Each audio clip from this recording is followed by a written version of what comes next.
JDS ತನ್ನ ಸಂಘಟನೆ ಬಲವರ್ಧನೆಗೊಟ್ಟಿನಲ್ಲಿ ಇವತ್ತು ರಾಜ್ಯದ ಬೆಂಗಳೂರು ನಗರದ ಏನು ಕೊಮ್ಮಘಟ್ಟದಲ್ಲಿ ಒಂದು ಬೃಹತ್ ಸಮಾವೇಶವನ್ನು ಹಮ್ಮಿಕೊಂಡಿದೆ. ಈ ವಿಚಾರವಾಗಿ ಇಲ್ಲಿನ ಸ್ಥಳೀಯ ಮುಖಂಡರುಗಳಾದ ಸುಮಾರು ಜನ ಇದ್ದಾರೆ, ಅವ್ರನ್ನ ಮಾತಾಡಿಸ್ತಾ ಹೋಗ್ತೀನಿ.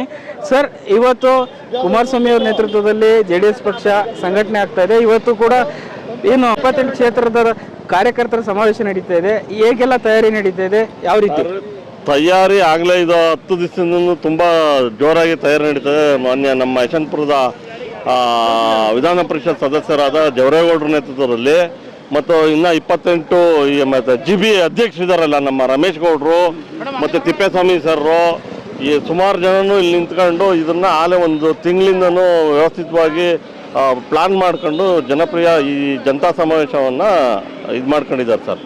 ಸರ್, ಯಾಕೆ ಈ ಸಂಘಟನೆ ಮಾಡೋ ಉದ್ದೇಶ ಏನು ಅಂದ್ರೆ ಮುಂದಿನ ಎಲೆಕ್ಷನ್ ತಯಾರಿನ GBA ಎಲೆಕ್ಷನ್ ಹತ್ರದಲ್ಲಿ ಇದೆ ಅಂತ, ಆಮೇಲೆ ಪಕ್ಷ ಸಂಘಟನೆ ವಿಚಾರ ಮತ್ತೆ ನಮ್ಮ ಪಕ್ಷದ 25ನೇ ವರ್ಷದ ಬೆಳ್ಳಿ ಹಬ್ಬದ ಸಂಭ್ರಮ ಅಂತ ಮಾಡ್ತಾ ಇರೋದು ಇದು.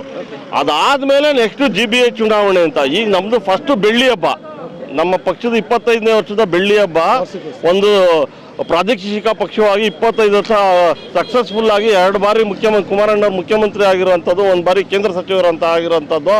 ಆ ಬೆಳ್ಳಿ ಹಬ್ಬದ ಸಂಭ್ರಮದ ಪ್ರಕಾರ ನಾವು ಜನತಾ ಸಮಾವೇಶ ಅಂತ ಮಾಡ್ತಾ ಇರೋದು. ಇದು GBA ಚುನಾವಣೆನೂ ಒಂದು ಮುಂದಿನ ದಿಕ್ಸೂಚಿ ಇರ್ಬೋದು.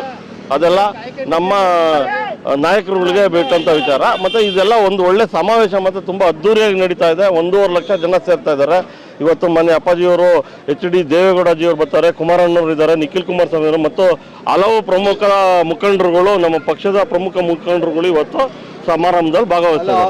ಅಂದ್ರೆ ಒಟ್ಟಾರೆ ರಾಜ್ಯದ ಜನರಿಗೆ JDS ಪಕ್ಷ ಇನ್ನೂ ಅಲೈವ್ ಆಗಿ ಉಳಿದಿದೆ, ಸಂಘಟನೆ ಇದೆ ಅನ್ನೋದು. JDS ಪಕ್ಷ ಎಲ್ಲೂ ಹೋಗಿಲ್ಲ ಸರ್. JDS ಕಾರ್ಯಕರ್ತರಿರೋದ್ರಿಂದ JDS ಪಕ್ಷ ಎಲ್ಲೂ ಹೋಗಲ್ಲ ಸರ್, ಇದ್ದೇ ಇರ್ತದೆ.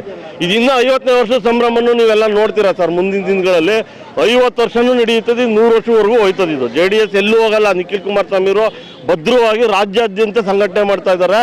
ಅವ್ರ ಬಗ್ಗೆ ಅಪಾರವಾದ ಜನಬೆಂಬಲ ವ್ಯಕ್ತ ಆಗ್ತಾ ಇದೆ. ಇತ್ತೀಚಿನ ದಿನಗಳಲ್ಲಿ ಕುಮಾರಣ್ಣರನ್ನು ಇವತ್ತು ಬಡವರು ಬಗ್ಗರು ಏನು ಅಂತ ಹೇಳಿ ಅವರು ಮುಖ್ಯಮಂತ್ರಿಯಾಗಿ ಸಾಧನೆ ಮಾಡಿದಂಥ ಹಲವಾರು ವಿಷಯಗಳು. HD ದೇವೇಗೌಡಜಿಯವರು ಬೆಂಗಳೂರಿಗೆ ಏನು 11 TMC ಮಾಜಿ ಪ್ರಧಾನಮಂತ್ರಿಗಳಾಗಿದ್ದಾಗ 11 TMC ರಿಸರ್ವ್ ವಾಟರ್ ಮಾಡಿದ್ರು. ಇವೆಲ್ಲ ಜನಗಳು ಎಷ್ಟೊಂದು ಮುಸ್ಲಿಮ್ಸ್ಗೆಲ್ಲ 4% ಮೀಸಲಾತಿ ತಂದವರು ದೇವೇಗೌಡರು. ಇವತ್ತು ಕಾಂಗ್ರೆಸ್ನವ್ರು ಇಷ್ಟೊಂದೆಲ್ಲ ಹೇಳ್ತಿದ್ರಲ್ಲ, ಯಾರು ಮಾಡಿದ್ದಾರೆ ಕಾಂಗ್ರೆಸ್ನವ್ರು ಮುಸ್ಲಿಮ್ನವ್ರಿಗೆ? ಎಲ್ಲ ದೇವೇಗೌಡರು ಮತ್ತು ಕುಮಾರಸ್ವಾಮಿಯವರು ಮೆಟ್ರೋ ತಂದರು. ಈ ಹಲವಾರು ಯೋಜನೆಗಳು ಬೆಂಗಳೂರಿಗೆ ಬಂದಿದೆ. ಯಾರಿಂದ ಬಂದಿದ್ದು? ಜಾತ್ಯತೀತ ಜನತಾದಳ ಅವತ್ತು ಏನು ಅಧಿಕಾರದಲ್ಲಿದ್ದಂಥ ಸಮಯದಲ್ಲಿ ದೇವೇಗೌಡರು ಮಾನ್ಯ ಕುಮಾರಣ್ಣವರು ಸುಮಾರು ಕಾರ್ಯಕ್ರಮಗಳನ್ನು ನಮ್ಮ ಬೆಂಗಳೂರಿಗೆ ತಂದಿದ್ದಾರೆ. ಸೊ ಇಷ್ಟೆಲ್ಲ ತಂದರೂ ಕೂಡ ಕ್ಷೇತ್ರದಲ್ಲಿ ನೀವು ಏನು ಮಾಡಿದ್ರೆ ಎಲ್ಲ ಮರ್ತಾ ಇರ್ತಾರೆ. ಎಲೆಕ್ಷನ್ ಬಂದಾಗ ಏನು ರಾಷ್ಟ್ರೀಯ ಪಕ್ಷ ಅದು ಇದು ಅಂತಾರೆ. ಮುಂದಿನ ದಿನಗಳಲ್ಲಿ ಜನನೂ ಸಂಘಟಿತರಾಗಬೇಕು.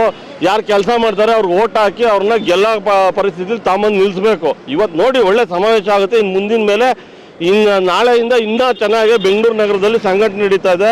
ಮತ್ತು ನಮ್ಮ GB ಅಧ್ಯಕ್ಷರಾದಂಥ ರಮೇಶ್ ಗೌಡ್ರನ್ನು ಪಾಪ ತುಂಬ ಎಲ್ಲ 28 ಕಾನ್ಸ್ಟಿಟ್ಯೂನ್ಸಿಲೂ ಕೆಲಸ ಮಾಡಿದ್ದಾರೆ, ಸಂಘಟನೆ ಮಾಡಿದ್ದಾರೆ. ಇವತ್ತೇನು ಕಾರ್ಯಕ್ರಮ ನಡೀತೋ ಅದಕ್ಕೆ ಅವ್ರದ್ದು ಒಂದು ಕೊಡುಗೆ ಇದೆ. ಮತ್ತು ನಮ್ಮ ಇದರಲ್ಲಿ ಜವರೇಗೌಡರು ಇದೆ ಇಡೀ ಬೆಂಗಳೂರಲ್ಲಿ 1,57,000 ಚಿಲ್ಲರೆ ಓಟು ಮೊನ್ನೆ 2023ರಲ್ಲಿ ತಗೊಂಡಿರೋದವರು. ಯಾವುದೇ ಒಂದು ನೀವು ಬೇರೆ ಕಡೆ ಹೋದರೆ 3 MLA ಗೆಲ್ಬೋದು, ಆ ಥರ ಓಟ್ ತಗೊತಾ ಇದ್ದಾರೆ. ಇಲ್ಲಿ ಓಟು ಎಲ್ಲೂ ಮೈನಸ್ ಆಗಿಲ್ಲ. ಜಾತ್ಯತೀತ ಜನತಾದಳಕ್ಕೆ ಪ್ಲಸ್ ಆಗ್ತಾ ಇದೆ. ಸಂಘಟನೆ ಇನ್ನೂ ಬಹು ಜೋರಾಗಿ ನಡೆಯುತ್ತೆ. ಮುಂದಿನ ದಿನಗಳಲ್ಲಿ ನಿಮಗೆ ಗೊತ್ತಾಗುತ್ತೆ ಏನಾಗುತ್ತೆ ಅಂತ. ಸಮಾವೇಶನೂ ತುಂಬ ಚೆನ್ನಾಗಿ ಇವತ್ತು ಸಕ್ಸಸ್ ಆಗ್ತದೆ ಸರ್. ಹರೀಶ್ ಕುಮಾರ್ ಅಂತ, ನಾವು ಉಳ್ಳಾಳ್ವಾಡ್ನ GBA ಅಭ್ಯರ್ಥಿ.